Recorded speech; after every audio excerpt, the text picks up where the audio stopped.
All right, welcome to our channel. And this channel is all about explaining, ripping concepts from the headlines that are about energy or sometimes economics, and drilling into them and digging into them and explaining them to any audience out there. And it's a father and son team. So I'm the son. I'm Justin Rao, and I have here my father Vikram Rao, who's sitting in North Carolina. And Vikram is I'm gonna call him Vikram. Vikram is a PhD in engineering. He's the former chief technology officer of Halliburton, so he certainly speaks with authority on matters energy. And we're going to talk today about something that happened on January 6th. The same January 6th when wingnuts were storming the Capitol, there was an auction for oil rights leases in the Alaska National Wildlife Preserve, the ANWAR. Okay, so we know that that's federal land. It's been protected from drilling, and Donald Trump's administration auctioned off 22 tracts of land at that point in time. But a funny thing happened, Vikram, is no one showed up. I mean, they sold 11, to my understanding. 9 were sold to the state of Alaska. 2 were sold to small entities. None of the major oil companies showed up. So what's going on? A big deal was made of this, but no one showed up. Lay it out for us. What happened?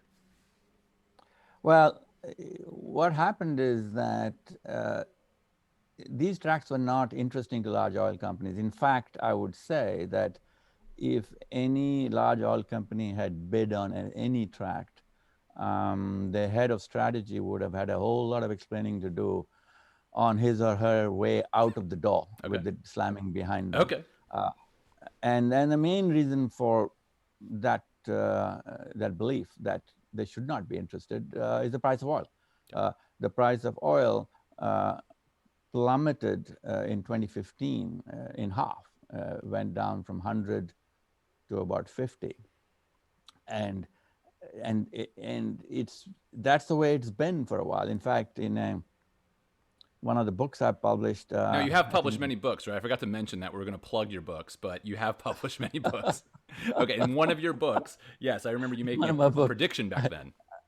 Right. So I think that's the 2015, I'm sure, that I made a prediction that's the year that it dropped. Okay. I made a prediction that it would stay between 40 and 70 for the next 5 to 10 years. And we're at the 5-year point, and it's very much there. Now, in between, we got COVID, which, of course, I did not know about, when it dropped all the way down to 21 or something.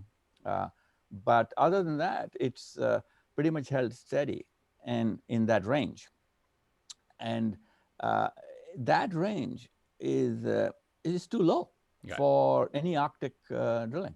But what do you think is going to happen? So you predicted in 2015 that oil prices would stay between, say, 40 and 70, to my recollection, for at that point the next 10 years. Now, fast forward 6 years, what's your current projection? And how does that line up with the projections of the major oil companies who didn't show up to this auction because they think, presumably, the price will not be high enough to economically extract the resources? So how does it stand now in your mind? Yeah, it's about the same for 2 reasons. One reason, it's called shale oil. It's a form of oil that was discovered, actually really discovered properly only around 2012. Okay. And it was found to be abundant and relatively inexpensive to produce. And it swamped the market. And when it swamped the market, the price just dropped, plummeted. In 6 months, it dropped by $50 a barrel. Wow. The world uses about 90 to 100 million barrels a day. I think right now it's a bit less because of COVID. Okay.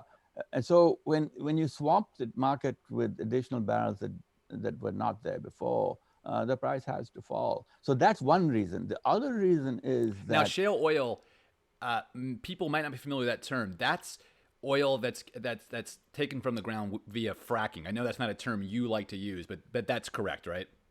That is correct. Okay, you cannot do shale oil without fracking. Got it. Yes. Essentially. Got it. So yes, that's how the public would know about shale oils without fracking. And where the professionals know is that there's a lot of it, and it's relatively profitable at this price range. It was not always the case. What prices do we have a lot of supply of shale oil at? At 50, do we have a lot of supply worldwide? A lot meaning we really wouldn't need Arctic reserves type situation. Is that your sense? Yes, and even some, all oil is not the same. Every tract is a bit different, Okay. but some will be at 50. Most would be good at under 40, but about 25, Okay. something like that. Okay. Yeah. So let me try to piece it together. The major oil companies are projecting that oil prices will stay in the 50, 60, 70, $40 range depending. In that range, there's a relatively abundant supply of what's known as shale oil that is domestically manufactured in the United States to a huge degree, but is also prevalent in other parts of the world. And because of this, they believe oil prices will never be high enough to develop oil in the elastic in the ANWAR. Now, when we talk about auctioning off land like this, I have no idea what that even means. So, like, what does that mean when they say they auctioned off 22 tracts? What can you explain? Is it, what do you pay up front? Like, what happens? Yeah, so all over the world, it's about the same. In fact, speaking of the world, there was a news story recently in the New York Times on Suriname, which used to be a Dutch colony, where they've got huge amounts of oil, which they feel very confident they can produce at $40. Okay, Wow. so it's not just shale oil; they're finding other oil elsewhere, so they won't be going after the Arctic. Okay, going back to your question, in every place in the world, there's some sort of leasing done. Okay. In most places, it's called a production sharing agreement. Okay. But in principle, here's how it works: you pay a sum of money for the lease. Well, you bid, and the auction is taken. The high bidder wins it for a certain sum of money, and then you produce it later. And when you do produce it, a percentage goes in royalty. The lowest number I know is Suriname at 6%. US federal land would lease at 12%, and I've seen numbers up to 20-25%. So on gross revenue, On gross this is revenue. the Okay. yeah. So Yeah. you pay an upfront leasing fee. What's your bid? And that's basically your bid, and you're always going to pay 12.5%. So the government's playing a little bit of a game, is they don't want to sell it to lease it to someone who's not going to produce, because then they don't get their royalty. With that in mind, do you think it was even a smart move to auction them off if you don't believe there'll be economic production? What do you think's really how's this going to play out? It sounds like only two were actually purchased for production, and these were really micro small outfits. So what's going to happen? That means no oil is really going to flow out of the ground, right? Unless I'm mistaken. What's your prediction of how this is going to play out? Yeah. See, what happened was, of the 11, two were bid on, as you say, by tiny oil companies, and the other 9 were bid on by the state of Alaska, Okay. who don't even drill. Okay. Okay. Okay. So you might well ask, what the heck's going on? Why did the state of Alaska bid on it and win the bid? Well, it was all And by minimum the way, bids won, right? Every bid was the minimum, right? yes, right at the minimum, slightly above. Yeah. Got it. And so one can only speculate what the state was thinking. My speculation is they didn't want the whole lease thing to look like a disaster. They wanted 11 to be leased. Okay, so it's a But bit it's of a still a save face disaster type. as far. Okay, so two micro, tiny, small guys showed up. The state of Alaska leased 9 tracts from the federal government, and it sounds like we heard a lot about this from, let's say, both sides, the environmental side, the energy side, from Donald Trump's administration. It seems like this was attempting to lease this federal land, this protected land, was more of a symbolic gesture than anything real. Because if it's real, Shell's going to show up, BP's going to show up. Am I wrong? Am I wrong about that? No, you're absolutely right. Because I think at one point President Trump gave his reason Well, it's former President Trump. Former President Trump. former President Yeah. Trump. I think they're called president anyway. Well, I All the don't. With time, him, right? I kind of prefer to go former with it, but that's my preference. But you can, yeah. Okay. Former President Trump, I think at one point actually gave his reason for it, which was to, quote, help the oil companies, Okay. except kind of nobody asked them, did they? Okay, because they know what I know, and the people advising President Trump, I would hope, would know what I know. But perhaps they don't, or maybe they ignored it. But yeah, so I think he did it for symbolic reasons, like you say, to support the oil and gas industry. And this sort of stuff happens all the time. Sure. But the point is, yeah, the point is that, see, President Obama, ex-President Obama, also did the same thing. That he was leaving the White House, literally leaving the White House. He banned forever Arctic drilling. Okay, Okay. drilling in the Arctic. Wasn't so forever though, Offshore. apparently. Yeah, Offshore. offshore. Okay. Yeah. Well, there's a lot of speculation of what forever meant. Permanently is the word used meant. But anyway, ANWAR is not offshore, so President Trump could do that without affecting President Obama's stricture. But anyway, at the time, I wrote a blog which said, this is a tempest in the Alaskan teapot.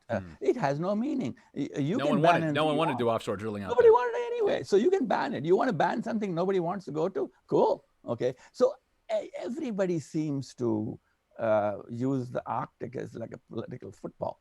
But let's be clear. What you're saying, and you predicted in 2015, and you're saying now, and you have the credibility of your history, and as well as the strategic decisions of these oil companies. What you're saying is, opening up this to drilling will not help the oil industry. You opened it up, and they didn't show up.